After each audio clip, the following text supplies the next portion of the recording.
Dhurandhar cinema భారతదేశ సినీ పరిశ్రమలో ప్రత్యేకతను సంపాదించుకున్న సంచలనాత్మక సినిమా ఇది.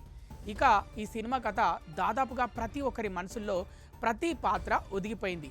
మరీ ముఖ్యంగా ప్రధాన పాత్రధారి అయిన అమీర్ హంజా పాత్ర, ఆయన కథ అందరికీ గుర్తుండిపోతుంది.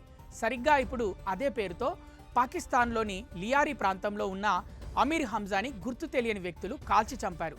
మొత్తం మనం దురంధర్లో చూసిన విధంగానే పాత్ర పేరు, ఉన్న ప్రాంతం తదితర వివరాలన్నీ సరితూలి సంచలనం సృష్టిస్తోంది. పాకిస్తాన్లోని లాహోర్ నగరం, రాత్రి సమయం, ఎప్పటిలాగే రద్దీగా ఉన్న వీధులు, ఒక్కసారిగా తుపాకుల మూతతో ఆ ప్రాంతం దద్దరిల్లిపోయింది. టార్గెట్ ఎవరో తెలుసా? భారతదేశం మోస్ట్ వాంటెడ్ జాబితాలో ఉన్న వ్యక్తి, లష్కరే తోయిబా సహా వ్యవస్థాపకుడు అమీర్ హంజా. ఒకప్పుడు ఉగ్రవాద సామ్రాజ్యాన్ని శాసించిన వ్యక్తి ఇప్పుడు తన సొంత గడ్డపైనే వేటాడబడ్డాడు. అసలు ఆ రాత్రి ఏం జరిగింది? ఈ అజ్ఞాత వ్యక్తులు ఎవరు? పాకిస్తాన్లో వరుసగా జరుగుతున్న ఈ హత్యల వెనుక ఉన్న మిస్టరీ ఏంటి? Let's get into the story. Amir Hamza, ఈ పేరు వింటేనే భయం, విధ్వంసం గుర్తొస్తాయి. హఫీజ్ సయీద్కు అత్యంత సన్నిహితుడు. భారత్పై జరిగిన ఎన్నో ఉగ్ర దాడుల వెనుక ఇతని హస్తం ఉంది. ముఖ్యంగా 2008 ముంబై దాడుల సమయంలో ఉగ్రవాదులకు శిక్షణ ఇచ్చి వారిని రెచ్చగొట్టడంలో ఇతను కీలక పాత్ర పోషించాడు. అమెరికా కూడా ఇతన్ని గ్లోబల్ టెర్రరిస్ట్గా ప్రకటించింది.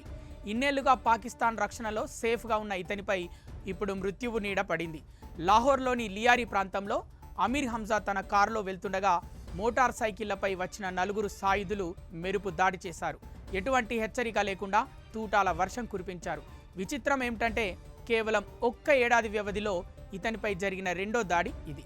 పోయినసారి త్రుటిలో తప్పించుకున్నాడు, కానీ ఈసారి మాత్రం అదృష్టం ఇతని వైపు లేదు. స్పాట్లోనే ప్రాణాలు కోల్పోయాడు. ఇతనితో పాటు ఉన్న గన్మెన్ కూడా తీవ్రంగా గాయపడ్డాడు. గత 2 ఏళ్లుగా పాకిస్తాన్ గడ్డపై భారత్ వ్యతిరేక ఉగ్రవాదులు ఒకరి తర్వాత ఒకరు మరణిస్తున్నారు. పరమజిత్ సింగ్ పంజ్వార్, ఎజాజ్ అహ్మద్ అహంగర్, ఇప్పుడు అమీర్ హంజా. వీరందరినీ చంపుతున్నది ఎవరు? పాకిస్తాన్ ఐఎస్ఐ మాత్రం దీని వెనుక భారత ఏజెన్సీల హస్తం ఉందని ఆరోపిస్తుంది. కానీ నిరూపించడానికి ఎటువంటి ఆధారాలు దొరకడం లేదు. ఈ దాడులు చేసేవారు ఎక్కడి నుంచి వస్తున్నారు, పని ముగించుకొని ఎలా మాయమవుతున్నారు అనేది ఇప్పటికీ ఒక పెద్ద మిస్టరీ. భారతదేశం ఎప్పుడూ ఒకటే మాట చెప్తుంది, మేము ఏ దేశంలోనూ చొరబడి హత్యలు చేయం, కానీ మా దేశాన్ని టార్గెట్ చేసే వారికి మాత్రం నిద్ర లేకుండా చేస్తాం. ఈ క్రమంలోనే అమీర్ హంజా లాంటి వ్యక్తుల అంతం భారత్కు ఒక రకమైన ఊరటనిస్తోంది. ముంబై దాడుల్లో ప్రాణాలు కోల్పోయిన వందలాది మంది ఆత్మలకు ఇప్పటికీ న్యాయం జరుగుతోందని ప్రజలు భావిస్తున్నారు. అమీర్ హంజా హత్యతో లష్కరే తోయిబాకు ఒక పెద్ద ఎదురు దెబ్బ తగిలింది.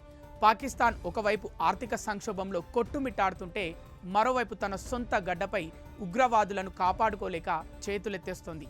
ఈ అజ్ఞాత వ్యక్తుల వేట ఇక్కడితో ఆగుతుందా, లేక ఇంకా ఎందరో టెర్రర్ మాస్టర్ మైండ్స్ ఈ జాబితాలో ఉన్నారా? కాలమే సమాధానం చెప్పాలి.